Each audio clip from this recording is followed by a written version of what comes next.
welcome to another Keelhauled podcast. I'm your host, CaptainLogun, and we've got a lot of Sea of Thieves news to cover today. So tie yourselves to the mast and hold fast. Ahoy there, pirates. I hope you had yourselves a good week and a good weekend. I know I did. This week, it is the last Gold Hoarder episode for the show. I am sitting down with some awesome folks to talk about Sea of Thieves, as well as the season, the latest Twitch drops, custom seas, all kinds of that stuff is coming in this week's episode. So sit back, relax, let's get into it. But before we get into any of that, I have to thank the patrons. They're the ones that went over to patreon.com/Keelhauled podcast to support this content for as long as they have.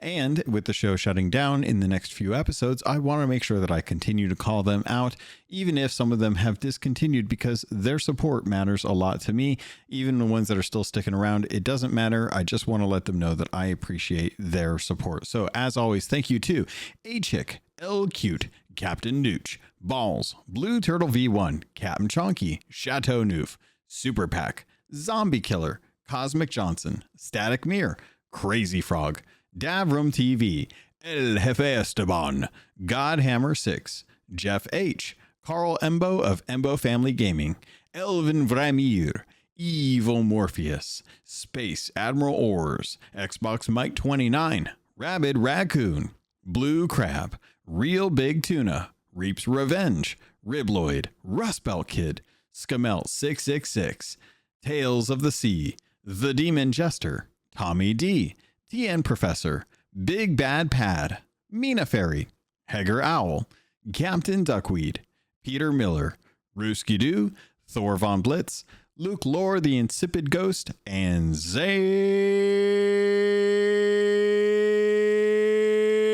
Wow. Thank you all so much for your love, for your support. It really does mean the world to me. And as we're closing up this show, we've only got a few more episodes. So I'm going to be sitting down definitely with Caleb. I'm looking to see, I just chatted with Fuzzy Bond about seeing if he has time to come on for one of the last episodes as well too. But as always, we're going to be talking about the game. We're going to be talking about the news until the last 425. When that rolls around, we're going to be dropping anchor, going on shore leave until something big happens. And who knows, might come back for one or two episodes in the future. But as always, thank you all so much for your love, for your support. Let's get into it. Before I get into the conversation with the Gold Hoarders, I did want to shout out Blue Crab, who did write in. As always, not everyone's going to be able to make it to these Gold Hoarder recordings. I've tried to make them as easy as possible and as repetitive as possible on the same day at the same time, but that just doesn't work for everyone, unfortunately. So I always appreciate when folks do write in, and as with this being the last Gold Hoarder episode for the show, I wanted to make sure that folks had an opportunity to write in. So Blue Crab wrote in, says, I wish I could make it today. Since this is the last Gold Hoarder episode, I want to thank you, Logan, and all of the other awesome members of the server. This podcast is the main reason I got involved in Sea of Thieves. When I started listening, I had only about 5 days of playtime and was very bad at everything. Everyone in this server was so positive, not the fake kind, and showed me that this community has some amazing people in it. I used to look up to Logan and all the Gold Hoarders as some of the really good player, and now I feel like I am at the very least able to compete with them. This podcast, but mainly all the people that contribute, will always be very special to me. So once again, thank you. And thank you to Blue Crab. There's amazing community members in the Keelhauled podcast Discord. All of them have done a really good job of helping preserve that. Something that I've tried very hard to instill with everyone that comes in, to let them know, hey, this is a welcome place for everyone, as long as you're willing to treat everyone with respect and help each other out. There's been some amazing folks that have come in and really stepped up, especially with the Sherpas, both in PvP and in PvE, to help just about pretty much anyone who wants to get into the game to learn and enjoy and ask questions and not feel like they're looked down on because they don't already know after so many years of the game being out. A lot of this stuff is just common knowledge that you pick up over time and you learn from other folks. And that's something that's really important when you want to jump into a game, to get that opportunity. I had it with Destiny 2. I had it with World of Warcraft. I've had it with many games over the years, and it's always appreciated when you have those folks that you can look to help, and feel free to ask questions and get answers to learn more and stuff. So thank you, Blue Crab, for writing in. But Pirates, let's get into this episode. Welcome everyone to the June Gold Hoarder episode for Keelhauled podcast. This is actually, believe it or not, going to be the last Gold Hoarder episode that we're able to do. I currently have, I think, Caleb scheduled for one more of the episodes, since there's going to be 3 left. I was talking to Fuzzy Bond about having him drop in for one of the last episodes as well too. And then we have one more, and that's going to be wrapping up Keelhauled podcast. But it makes sense that I try and make sure that I get the Gold Hoarders in at least one more time before I close up shop. And this week, I'm very happy to have some very good people in my life joining. I've got none other than El Jefe Esteban, who has not been present for quite a while, and I'm glad that he was able to sneak in and actually jump in. Jefe, how you doing, buddy? I am doing well, sir. Glad to be here. I'm glad to have you as well. Also, we have People's Republic making a return as one of my mods. It made sense because I just appreciate them coming in, even though I feel like I have to twist his arm sometimes. Appreciate it, Logan. Thank you for having me. You reached out. I would not say no. I was just hoping it wasn't an imposing. Not at all. Glad to be here. Awesome. Also, we have none other than Rusty, who I'm sure will have very measured and thoughtful conversation points to bring to today's episode. I'm just winging it, Let's do it. Of course. And last but not least, Tommy D. Tommy, how you doing? I'm doing great today and every day. Awesome. I'm glad to have the opportunity. So, right now we are in the midst of Sea of Thieves' community weekend. For season 20. It's been both positive and negative, I think, in some cases. I feel like, we've gotten a couple Meridian Hunter items that have been up for grabs. I think you could do 3 world events to get the Eye of Reach, or you could jump into the custom seas with a Sea of Thieves partner, which I actually did thanks to Fuzzy Bond, who's been running like a hide and seek every day during Twitch drops for like 12 hours straight, which is wild. It feels like what a babysitter would have to do at a job. And otherwise, we have the Meridian Hunter Cutlass, which if you complete at least one world event during the community weekend, you actually get the benefit of getting that as well too. Have you guys gotten a chance to collect these yet, or at least make yourselves eligible for them? I'm finished with mine. The thing that kind of surprised me a little bit, and maybe I'm wrong on this, I'm just kind of loading back into the game just to check it, but it was weird because at first when I saw the Eye of Reach, it showed 0 of 3 on the world events. Yeah. Mine didn't actually kick in until I completed all 3 world events, but I know Beat and a couple other people, they did 1 world event and it automatically kicked in. So I don't know if maybe that was just something I misread or they fixed. I don't know. That was the weird part because I assumed we had to do 3. But yeah, I mean, it was pretty easy. Everybody seems to be kind of teaming up. Peoples and I just sailed too, and we pretty much all were just like, hey, we're just trying to complete stuff, and everybody's been super friendly and kind of cool. So it's been actually kind of a fun 2 days for me.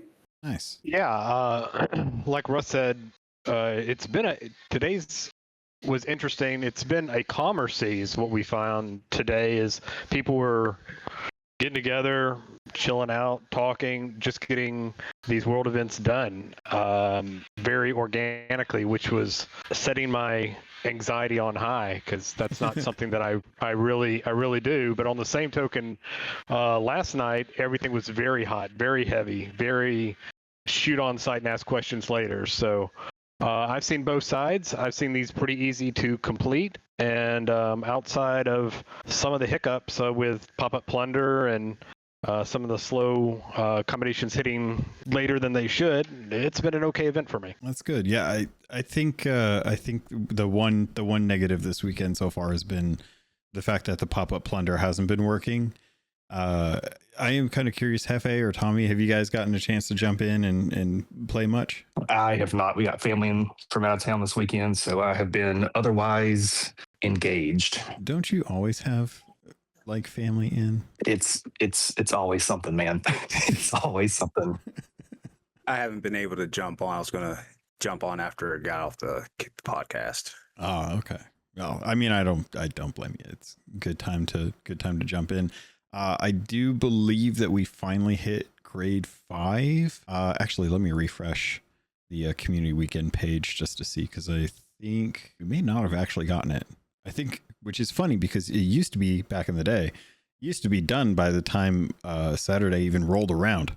I felt like a lot of people were actually getting it done. Yeah, no, there's still quite a few number of we're still about 3/4 of the way through to get emissary grade 5 up, and then we'll have the full 250% bonus off of that. I was able to get my Eye of Reach. I need to jump in and do a world event so that I can get access to the sword. But I did actually see that not only are the community weekend things going on right now, but we've also got the Twitch drops, which I forgot. I've been watching Fuzzy Bun, but I closed to the page and forgot where I'm at with mine. But I think I've gotten pretty much all of the community, or all of the Twitch drops. And I think we just got notified that there's actually going to be the Gilded Phoenix table and the Gilded Phoenix chair that are going to be available from June 29th, which is this coming Monday, probably by the time this podcast goes live, actually, till July 3rd, actually. So next Thursday, which is a pretty good hefty amount of time to be able to watch, to get your 1.5 and 3 hours in respectively, watching apparently any Sea of Thieves streamer to get those, which is kind of nice. I appreciate when they do that. If you guys go ahead, people. Sorry. No. I agree with you. I wish there were more things with watching any streamer than just partners. I think that brings more community around. More people will stream the game. More people will be part of the game. More people will be bring their friends in, and I just see it as more and more. Anytime you can be more inclusive in that regard, I think that's a good thing. Yeah, I mean, I agree with you. I agree with Peoples on this. You know, because we've seen over the years where when it's limited to, especially when it's limited to like certain streamers or like partnered streamers, you know, not that you can't do it, right? But I know like in the past, some of us have had trouble, especially when it was like partnered streamers, and it's like, oh, well, okay, cool. But if you're not online, you know, in the morning, or you're trying to do it while you're at work, you know, while, you know, the people across the sea is, you know, streaming, and it's like sometimes it's hard to find the right streamer. So at least by opening it up and being like, hey, anybody can stream it, like, right, I could jump on and stream it and people can get drops. It just puts more eyes on the game. Because, you know, at the end of the day, I mean, I'll say it, as much as we complain about the game and as much as we complain about certain things, you know, I know there's a few people that have fallen off over the years, but like, you know, a lot of us still load up the game and still come back and play because we enjoy the time with our friends. So the more eyes we can get on it and the more kind of inclusive that, you know, you could allow things like the drops and stuff, I think is always a good thing. Yeah, and what they're giving us, the Gilded Phoenix, it looks nice. It's a nice color to it, and it looks a little classy. So what they're giving us for that time, I feel like keeping my computer on for that, you know? Yeah, I'm kind of in the same boat too. I like that we got the Gilded Phoenix hull and the Gilded Phoenix figurehead this Twitch drop round. I did actually like the Indigo Tides Cutlass last Twitch drops, and the Morningstar dress jacket. So I feel like the Twitch drops have actually been a lot better in recent months compared to when we were just getting like the Ashen Winds kind of, or the Eastern Winds reskins and stuff. I feel like they're doing a much better job of bringing a little bit better quality for the Twitch drops to give you a reason to actually jump in.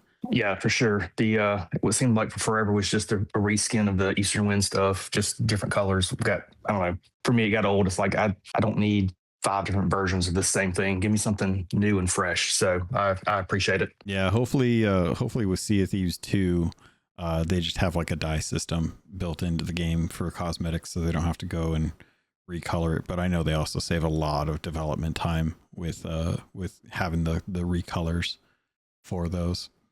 Beyond that, I'm taking a look. So we did mention that community weekend's running right now. Make sure you guys are trying to get in there, or hopefully you guys were able to. Now that I think about it, it's going to be on Monday this goes live. So hopefully you're able to get in and actually get some gold, get some renown.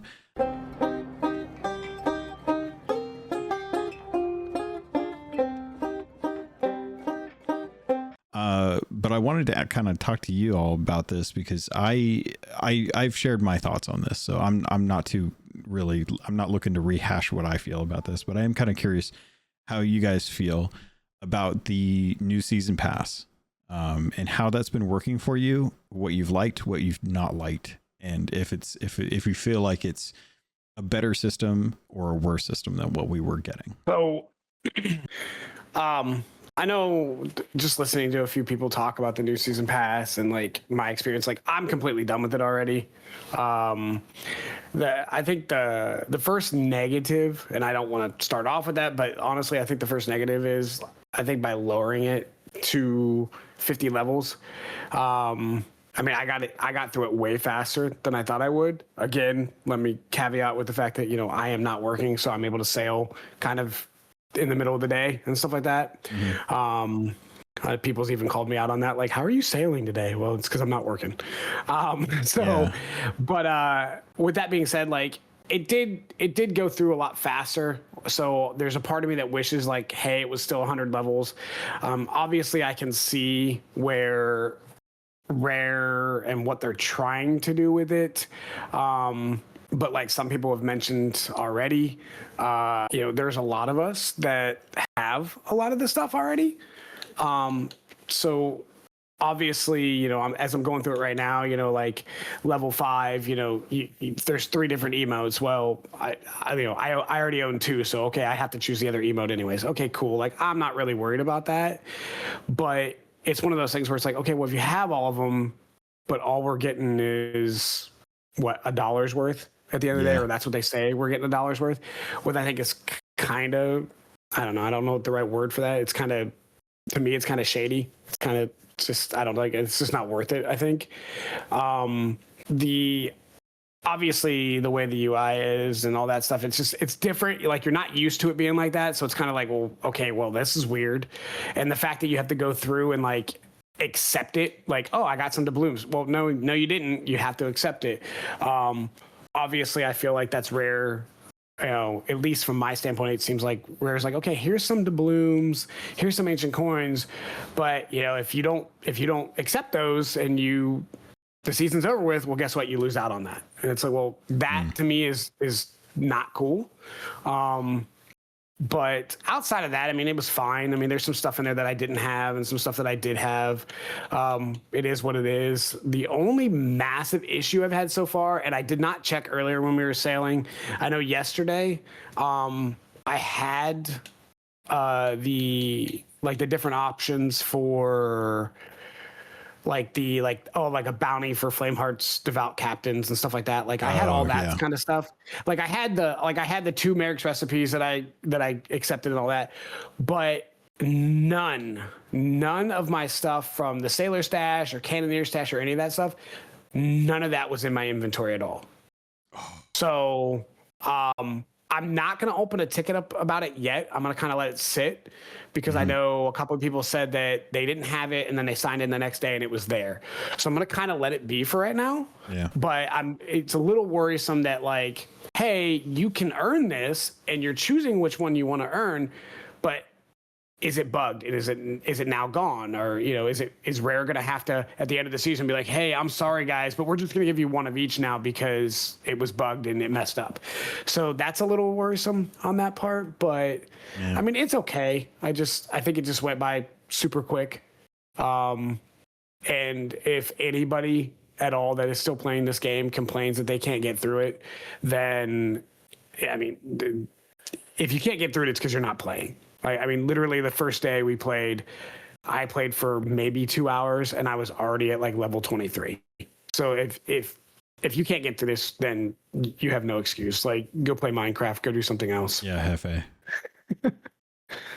Peoples, I think you had a pretty good point in chat. Yeah, so starting on the positive, my favorite thing about the change is the fact that you have to accept each level to see what you got. Because infamously, for me, I'll play these seasons, and the season pass, the plunder pass pays for itself, so you get that, and you go several seasons, and I'll notoriously go through my inventory and be like, when in the world did I get this, or when in the world did I get this, or I've never seen that before. Oh, that was 2 seasons ago. Here, I'm at least I'm looking at it every single time because I have to accept it. So I think I appreciate the individual items better, and that's actually my favorite change with the season. Now, I do think that Russ is right. I maxed out my season pass in 3 sales. So it's too quick, much quicker than what I'd like. A lot of the items are pieces that I already have because I've already wanted them in the past, and that doesn't feel great. I don't like the fact of rehashing things that are already there. I much more appreciate, like, your star prize for this one is that arm, that golden arm. You can say, I was in this season, I played this game when. I got the Athena's curse, or the what's it called, the Legends curse in season 1. When you got to, you can talk about when you were in the game at a certain time because you were here for this item. So rehashing and putting those items back in doesn't feel great. And if I spent $5-6 on an item and they're going to give me $1 back because I already have it, that doesn't feel great for something they're giving out already. But I do like the picking and the having to accept. I don't like that it's too short. And I don't like and the voyages are not that great. The ones you have to accept. Mm-hmm. I don't care. I'd rather have more stuff. Something people's brought up there that it kind of made me think, because when Peoples and I were sailing a little bit before the podcast about the rehashing and whatnot, one thing that kind of comes to my mind on that, and not that it will happen or will ever happen, but bringing a cosmetic that's been was in the game in season 2, right? And now we're gonna bring it back. I understand what Peoples is saying about that, right? And a lot of us that have been playing for, whether it's from the get-go or even the last 5 years, 6 years, doesn't matter, right? When you've done all that hard work, especially we all know that have been around forever, we all know how hard it was to get some of this stuff back in the day, right? That's something we take pride in. That's something hey, I have this because of this, and man, it was a grind, or it was this, or it was that, right?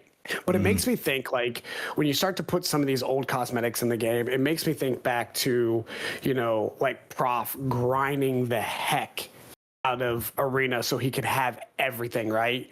Yeah. And I used to make the comment to him, mostly it was just me bantering with him, but I used to make the comment to him man, it'd be funny if they just put that cosmetic, put some of those old Arena cosmetics in the game, and now you got the, good boy or whatever, right? And as much as I say that, as much as I laugh about that, and I think it's funny or whatever, but at the same time, when Peoples and I were just sailing now I've ran across other people that have had the Ferryman set before, but the fact that, yes, it was our hard-earned money that we paid for the cosmetic, but, if Rare all of a sudden was here's the Ferryman set, right? Now, granted, we didn't have to grind for it, but it's still hey, this is an item that I paid for, that whatever, right? We got to experience the fact that Peoples had it, Chateau had it, I had it, and then a guy we've never sailed with that we randomly come across the seas actually had it, right? And that was that was a fun experience. We made jokes about it, but it was cool, right? And now it's I look at it and man, if Rare just decided, hey, we're gonna put it in, right? Mm-hmm. We're gonna put it in season 21. It's well, that kind of lust of it goes away, right? I've never not used the Ferryman sword. Well, now if everybody has it, it's well, what story do I have to tell? Oh, I've had this since the beginning of the game. Does it really matter anymore? I don't know. That just kind of came to the forefront of my mind when Peoples was talking about that. It's tough to say, because I feel it really depends on what you find interesting in the cosmetics side of things. Like there are things that are old that you want, but everyone had access to, but it speaks to you kind of personally. I'll take it like in the before times when video game consoles first came out. Okay, you have the original Super Nintendo. You have the original model. It's been out for 4 years, and they have a redesign. Okay, the people that are just getting it during the redesign didn't experience the stuff before. Like they didn't play the Super Mario World. They didn't play whatever Star Fox at that time. Since you had it from day one, you experienced all that, and you have those memories, and you have all that those people don't have. Okay, I just take that like how the cosmetics are. I've had this for like 5 years. I've had this iPad for 5 years. Now everybody else is having it. Okay, but I've had the joy of it, and I have the memories of having it with my friends. And just like Rustbelt said, like, oh, we ran into people that had it, and that was great. Well, that's your memory, and you can cherish that. But everybody else is like, it's a product. So if they want people to have it, they can have it. I mean, we really don't own it, so I don't know. That's PlayStation. That's me blathering. PlayStation removing hundreds of games and movies from people's accounts very much reminds me. Yeah, you don't own it. That we don't own anything digitally, which just goes to say we need stronger legislation for consumers out there. It's really not fair.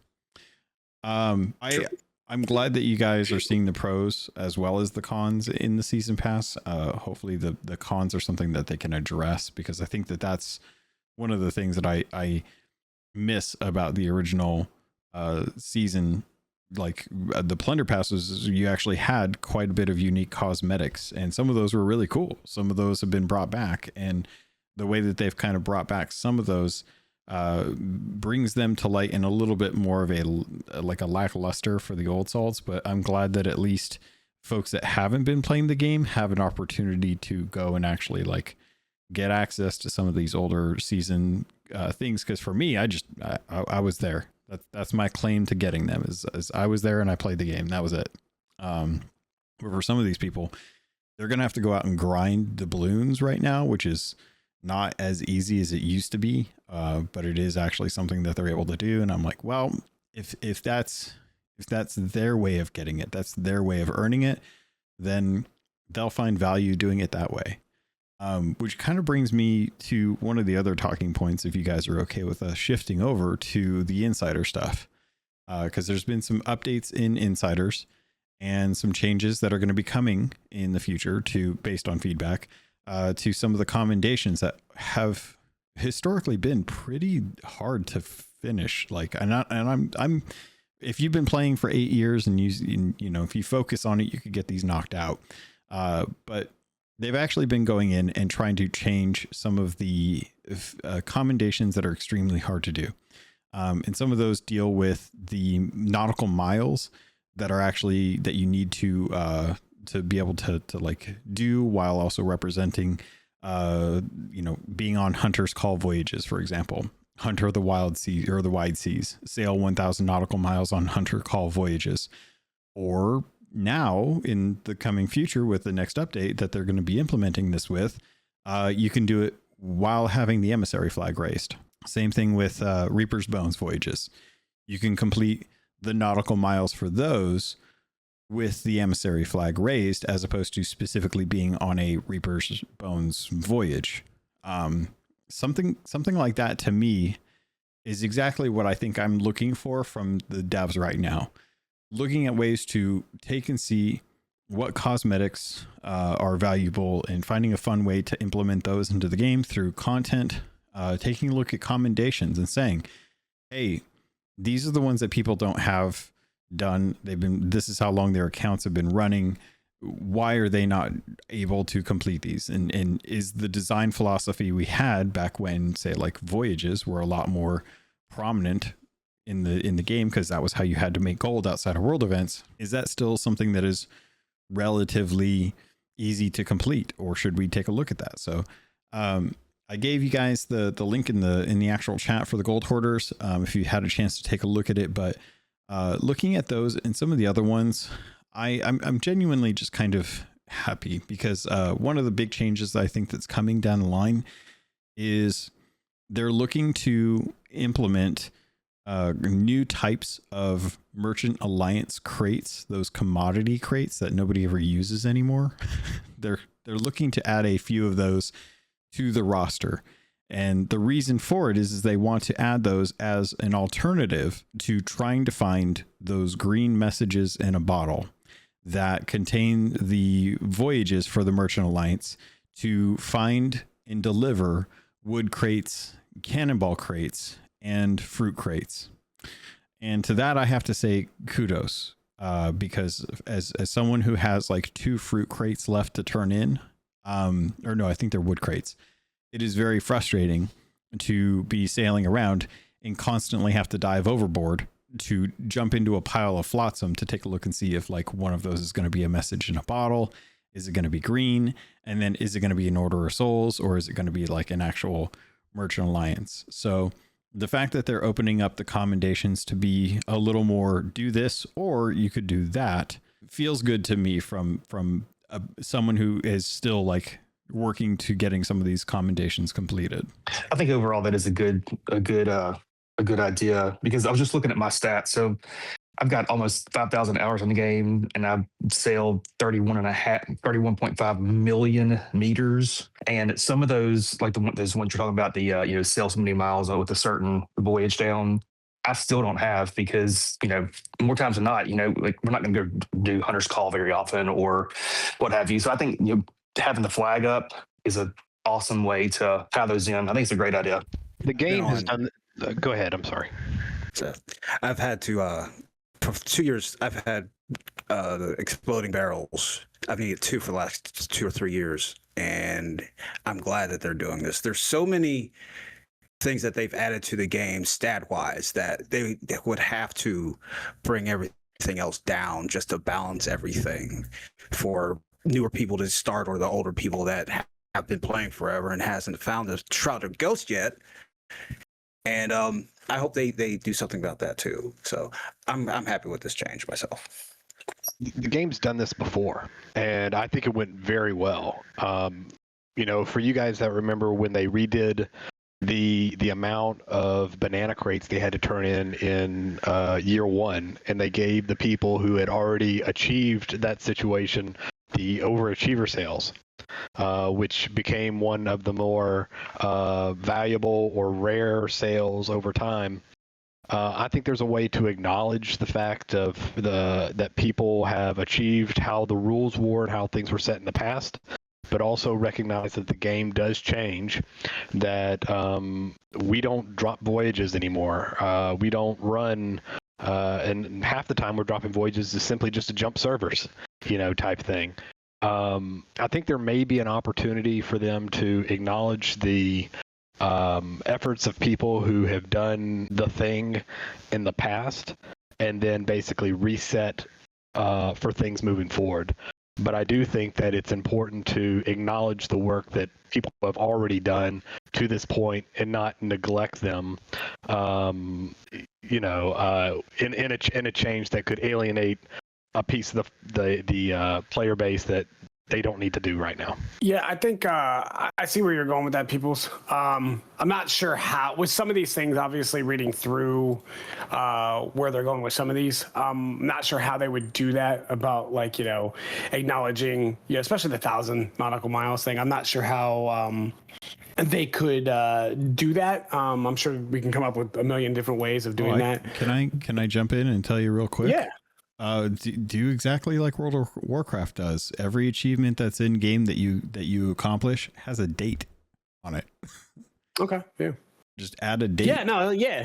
Yeah. And see, I like, again, I've never played World of Warcraft. I prime suspect to be a World of Warcraft guy. Because every Marine in the early 2000s that was a nerd never left their barracks on the weekends and played. That's 48 hours straight. That's how we lost Rust. but no, like I agree with Peoples on that. Like finding a way to acknowledge the people that have done it. Like, hey, you sailed 1,000 nautical miles before, cool, whatever. Hey, we're gonna change it up now. I do like the idea of how they're changing it because, like sailing a lot lately, the only reason why I'm putting anything down is to complete accommodation. Like outside of that, like for the last 4 or 5 years, like, I mean, we don't sail as often, but I mean, Hefe, myself, Prof, like, when's the last time when we were sailing 3-4 times a week? I don't know when the last time we actually put something down that we were actually trying to complete, other than just like, hey, let's put this down just because we want to get the miles. But then before you know it, you've sailed for 6 hours, but you've only gotten 20 miles somehow because you've gotten in 4,000 fights. So I like the idea of saying like, hey, like if you have the emissary flag up, it counts. Like I like that idea all day long. There was something else I had, but I lost it, so I apologize. No, you're good. I think very much so with these changes. I think if they had implemented a long time ago, like when you actually achieved the commendation by adding a date, that would help with the I got this before the nerf kind of argument to the situation. But I'm glad that they're looking at some of these. I think that this, alongside season 20's change to the dive system with the world events, and having the loot pools being natural loot pools always with the possibility of a chest of fortune, I think are changes to the way the game operates that would actually help kind of alleviate some of the annoyance with their original design philosophy, without necessarily making it too easy or kind of degrading how what am I trying to say? How people did it in the past, if that makes sense. Yeah, it makes a lot of sense. Peoples, you mentioned in chat that you actually hadn't seen any coughs this season so far. I haven't, and we've been doing world events on repeat. I haven't seen the first. I haven't seen the first Chest of Fortune this season yet. Well, I know it took them like a week to turn off the fleef. Yeah, I saw that live the first week. Yeah, it was kind of weird to have that going. Rusty, you had something? Did you remember what you were saying? Yeah, well, no, I don't remember that part, but but to what people were saying, he hasn't seen the cough. I mean, just in the last week alone, I've seen at least, on the average, at least 2 a day, probably. Wow. But the thing is we have, Patty and I have sailed quite a bit. Matt sailed with us, and Mina obviously sailed with us too. It's kind of weird how we've come across them, because we've seen them in regular forts. We've seen them in we're just hitting every world event because we don't know where we're going to see them. There's a couple Reaper Fortresses or a couple FOFs that popped up, and we open up the FOF. That's the worst feeling, is you open up the FOF and you're like, oh, cool. Like even the Reaper Fortress that we did there at the end, people's like 90% of it was crap inside of it. I mean, there was a couple cool things in there that like, hey, yeah, I still need to turn these in. But outside of some, Megalodon scales and a Kingly chest, because the Kingly chests feel like they're a dime a dozen. Every now and then you get 1 or 2 and then you don't get them for a week. But at least in my thing. But yeah, the Chest of Fortune, like I said, it's popped up in the weirdest of places, and then where you think you should have one, you're like, it almost feels like, oh man, like I'm gonna go to this event, and then you get there and you realize somebody dove there, and it's they just put an Order of Souls one down, and now you just get some skulls. That's what it feels like. So it's kind of disappointing because you really don't know where they're at. So sometimes you feel like you've wasted a little bit of time. But with that said, everything's been focused on these world events. So it's like, well, you might as well just keep doing the world events anyways. We've gotten lucky, saw quite a few. Well, that's good. Yeah, I have not gotten to do any of those yet, so I haven't gotten a chance to see how it's been. I've actually had pretty good luck with Kingly stuff, though, surprisingly. And I was talking with someone online about how they've had really bad luck with the green messages in a bottle as a result of the changes that are going to be coming out. So it's so interesting how anecdotal some of our stories end up being when it comes to our experiences with the game and what we've actually been seeing. With that though, I did want to check and see, did you guys try the custom seas to get the deeds done? I know there's a lot of conversation about the storm and stuff from one of the other episodes I did. which I was able to complete. But any of y'all messed around with custom seas, Tommy? I have. I got most of the tasks done. They're actually pretty easy to do if you just work with the cameras and all that. The very first thing I did though, I loaded in for Port Merrick and I put natural enemies against each other. I put the skeletons versus the ghost. I put a whole bunch of skeletons on one side, a whole bunch of ghosts on the other side, and just watched them fight each other. And that was pretty cool. Got Gray Marrow in there, and whenever you have him in there and he does his powers or whatever inside the tavern, whoo, it's scary, buddy. It's so scary. Yeah. Oh, go ahead. Sorry, Tommy. Oh no, I'm done. I've just been blowing up a whole lot of stuff too. Oh, you're good. Yeah. I mean, I jumped in the first day. I think it was probably Patty, me and me. I don't remember who, but we jumped in and literally we knocked everything out. I'm still, I don't know. The custom seas thing, completely understand it. I know people have said, or at least what I've heard, that people have been clamoring it for years. Obviously, I must not be part of those communities or must not be looking at X or Reddit or wherever these people are talking about custom seas, because I would say 98% of the people I know have never mentioned custom seas ever until they started talking about bringing custom seas in, or at least what it seems like in the last, 6 months to a year. It's a great idea. If you're a streamer, a partner, you have a big community, you can, the Keelhauled community, you could set up something, have fun, play a game. That's cool and all. I did my deeds. I have no reason to go back in. Like I will do the deeds with Hefe if he wants to, just because it's kind of cool and fun to do it. But it's like, once you've done it, it's like, okay, cool. Like I have no reason to go back to the custom seas. That's why I was a little bit happy with the Eye of Reach this season. Love-hate relationship, where they said, okay, hey, do 3 world events, you get the Eye of Reach, or you can go into custom seas with a partner, blah, blah, blah, blah. I liked that because it's like, okay, you're not forcing me. It's not like Hourglass where it's like there's a part of the game that's still locked behind Hourglass that I can't get to because I have to complete Hourglass to the 100 marks. So at least you're not forcing me to play something that I don't want to play, that I have no interest in really, unless if a big group of us decide to do it. But at the same time, I also thought it was kind of weird to kind of go back to the Eye of Reach. Like, okay, yeah, go do 3 world events, which I think any of us that have completed it, it's pretty easy. And a lot of people said it's either team deathmatch out there or everybody's just teaming up just to get it done. So I don't think they're that hard to do.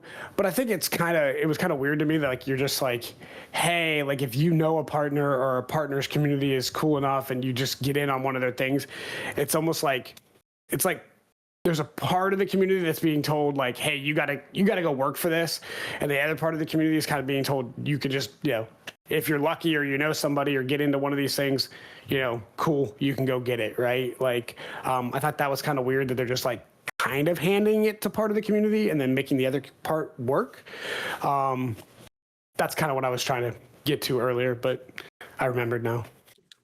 There's one nice things about Xbox. I don't know how it is on PC. They have the looking for group section for each game.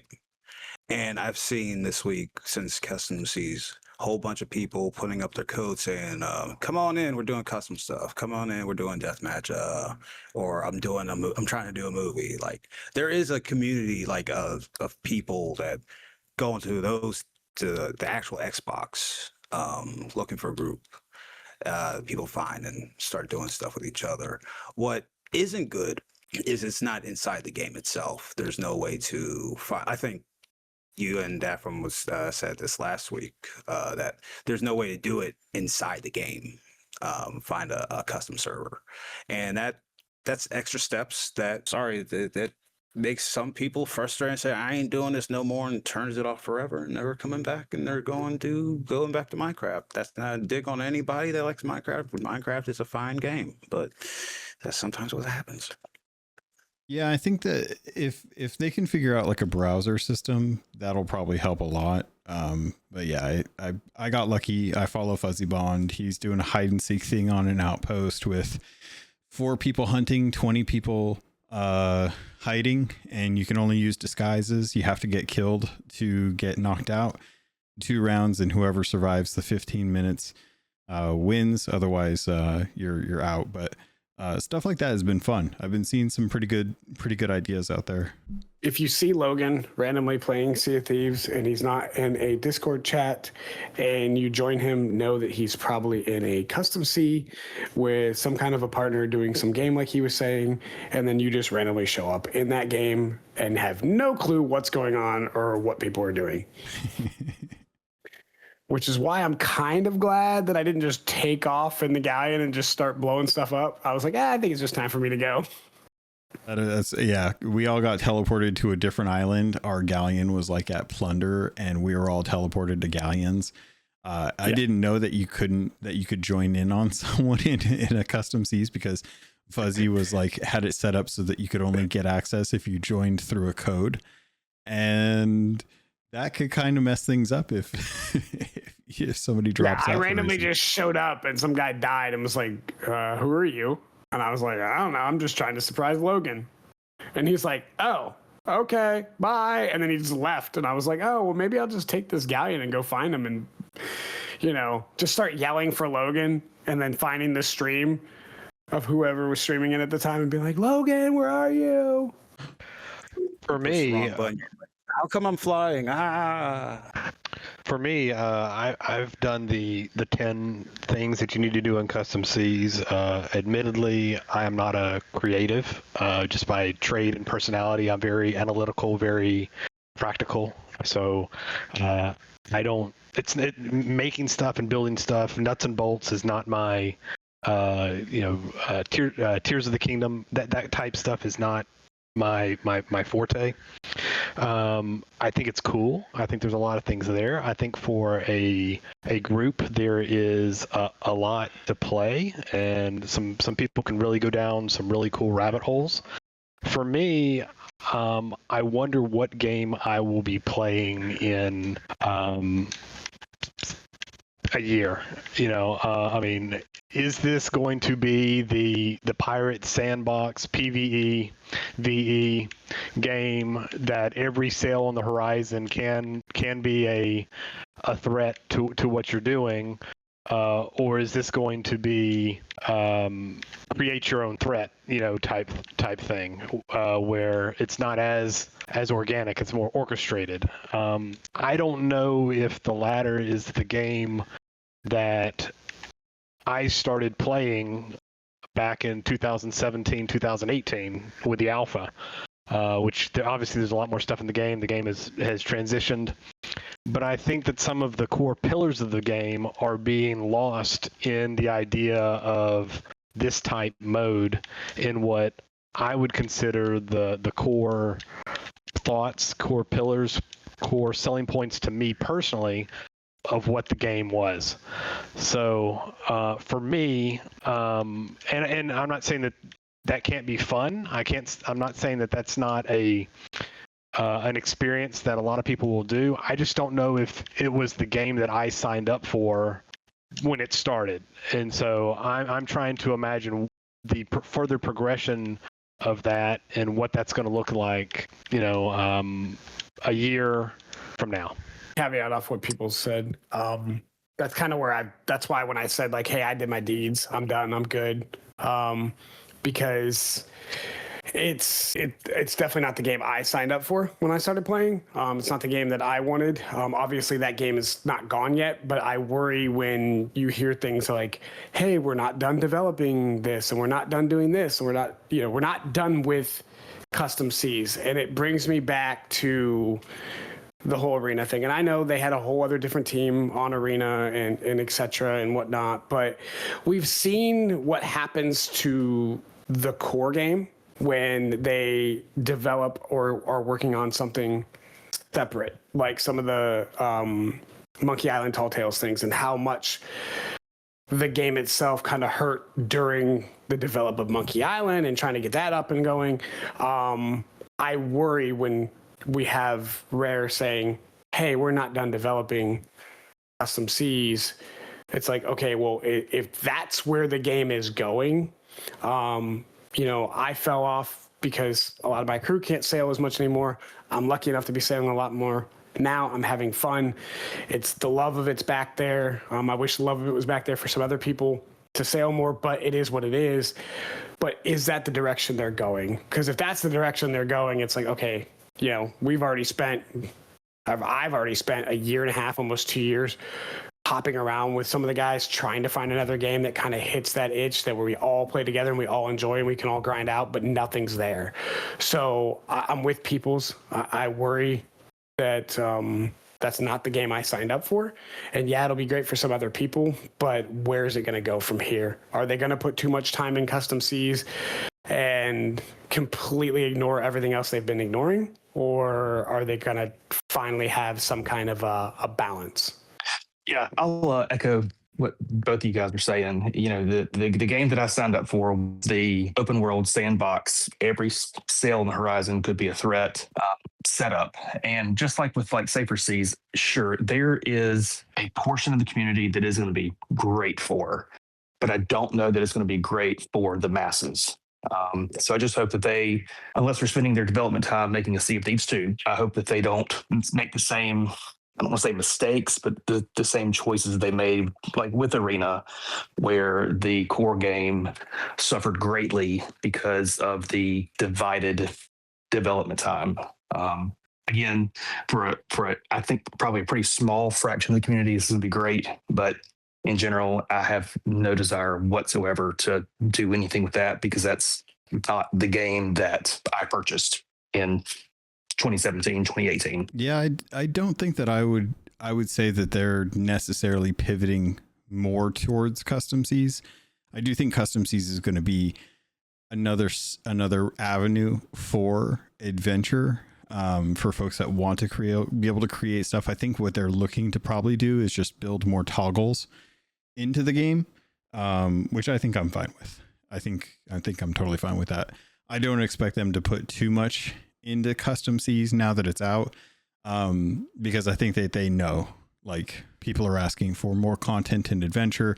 People have already been talking about how, you know, there's not really a whole lot going into the season. I feel like they feel that and they understand that that's something that needs to get addressed. So I'm expecting kind of a big return to adventure with both story and content updates for season 21. But, you know, so far the inklings are revamps on commendations, and I feel like that's kind of like the easy thing to tackle at the moment. I did want to kind of round things out here, though, as I know Hefe's got to get going. Sea of Thieves has had a movie announced by one of the producers of Shang-Chi, as well as some other movies that were done through Disney and Marvel. Kind of interesting to hear, given that historically Fallout is really the best IP that has worked under Microsoft as a media form that isn't just a book at this point. The Halo TV series, not very well regarded from fans, both as fans of TV and fans of Halo. Not a whole lot of high praise for them on that one. And hearing that somebody wants to try and produce a Sea of Thieves movie is kind of interesting. And I kind of wonder if maybe this should have been something that was tackled or attempted much earlier in the game's life. Rusty? As somebody who was more of a movie and TV show crazy fanatic growing up, we've seen time and time again, obviously, and you don't even have to be a fanatic at it to know, like, so many of these developments get canceled. So many of these developments, you know, they start but they never actually start filming, whatever. I'm interested to see if it ever actually comes to fruition, to be honest with you. I'm sure this has been in talks for a lot longer. I'm sure the last 2 to 4 years this has been in talks, and now there's probably certain funding or certain people that finally said yes, that's why we're actually hearing about it now. I'm very hesitant if it ever actually happens. it obviously I have my own views. You know, should it be live action? Should it be animated? I will say that although I refuse to watch it, and I'm gonna get it wrong for all those of you that love it, but the live action pirate thing that just came out not too long, One Piece, there you go. Obviously, you know, that's a massive craze. And I could see some folks being like, well, let's try to ride the curtails of that. The One Piece has been around for over 1,000 episodes. It's got a following. People love it. I refuse to watch it. But obviously, you know, somebody's riding the curtails on that too. I don't think this would be as big as One Piece. I still think it's, you know, niche. If you're going to make something out of it, that's why I would say it'd be more prone to doing like, you know, an animated TV show or something. But again, will this ever actually come to fruition or not? Until we start seeing some like solid information on it, I take it for what it is, just dust in the wind. If it happens, it happens. We'll see. I do think it's a little too late, but I could be wrong. Yeah, they don't have a script yet, or they just have like the pre-production people so far right now. But I think it's a ramp up for the second game, maybe. I mean, Rare doesn't even have a script to their own stories. True, but I think the producer said that since it's a community game where they want to make a original story or something like that, there's so many possibilities that they can do. So I don't know if they might hint at maybe have Ramsey in the background and it's this person's adventure to do, and they got sucked into TV like Captain and the Game Master, and now they're in the game. I don't know. So long as the you know the folks that have been part of the story making and of the game are involved, and you know things can stay true to, I guess, to the heart of what what they've created in the game. I think it could be good. I was excited when I saw the announcement, but then the cynical side of me was like, well, it's nice, but I'll believe it when I see it. But hopefully it'll come out and hopefully it'll be good, and we'll see. But my second thought was, oh, well, maybe the game's not as dead as, you know, the deep dark hole of Reddit says it is. That's kind of my feeling as well too. I don't know if it's going to happen. I will be more secure when they start actually announcing like cast members and stuff. But for the time being, I think for me at least, I'm at least happy to hear that there's people outside of just the community and the dev team who are talking about Sea of Thieves. Because this kind of came out of the blue. I think a lot of people saw it and were like, well, why aren't they just making another Pirates of the Caribbean? I think there's, you know, obvious answers for that, given around the trouble that Johnny Depp has had to have around his whole life. That has just put a sour taste in the mouth of people who are like trepidatious about working with someone who has that kind of stigma around them, regardless of what the outcome was.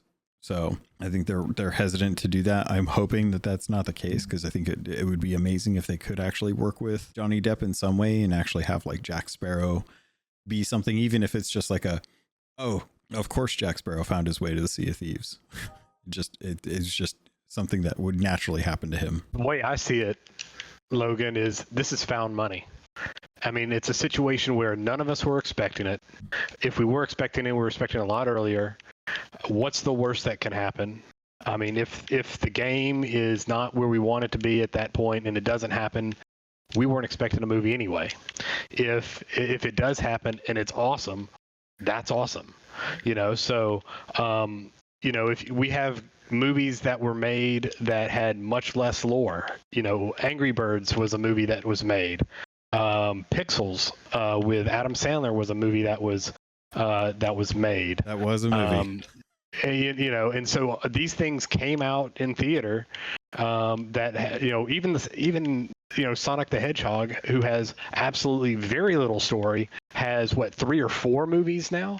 4. So I mean, so guys, if it doesn't come out, it's no skin off our nose, because we weren't expecting anything anyway. If it does come out and we get some of the ideas and some of the lore and some of the stories that we want, and it brings more attention and eyes to the game, and pushes this thing into another generation of pirates or a Sea of Thieves 2, and that's all awesome. That's awesome. So the way I see it is, it's nothing but good stuff. If it falls on its face, of course it fell on its face. The game's old. It's dead. It's got no player base anyway. Why did they think this would happen? If it works and it becomes a deep thing and it's a crossover with Disney, who has ties to it, to tease a Jack Sparrow with Johnny Depp at the end of it, to soft launch to see if Johnny Depp still has clout as Jack Sparrow. That's a cheap way for them to test to see if there's a pop for that. So I see a lot of wins. I don't see a lot of loses. And I think we should give it a chance. Cautiously optimistic. I'll bounce on that and just say that, yeah, I absolutely agree. I don't think that there's really a whole lot to go off of right now, but I also don't see there being a whole reason why it shouldn't work. I know historically movies that are done on oceans tend to cost a lot more than just having a soundstage, but then again, a lot of sound stages are kind of built out to kind of handle that kind of stuff. So I hope for whatever they plan to do, it doesn't cost a fortune, and then just put a black eye on a already bruised face for Sea of Thieves, because I think it would be fun. I think it would be awesome. I personally am still a fan, for some reason, of bad video game movies like the Super Mario Brothers movie, The Wizard, Warcraft. There's so many bad movies out there that Doom. Doom, the second Mortal Kombat from back in the day, plenty. Rampage. Yeah, I never watched Rampage. You're saying that, but you just admitted that you didn't like Master Chief's butt. I never said that. You're putting Okay, words in my mouth. I just want to make sure. But I Hey, it's Saturday. Anything's possible. yeah, Saturday's the magical day. But I think that there's at least a nice sense of like, hey, somebody's out there looking at IP for stuff to make. And if they want to throw money at a director to go make a Sea of Thieves movie, I'm all for it, because I think that there's plenty of good stories to be told. And I think that the comics have proven that you can do that with a cast of characters that no one knows from the game itself, and still have a relatively compelling plot line. So kudos to them. If they want to get it done, get it done. And the sooner you get it done, the better. Because I think if you make a movie after the game has already been shut down and moved on to something else, then it starts to feel a little like, oh, why did you do that? That's weird.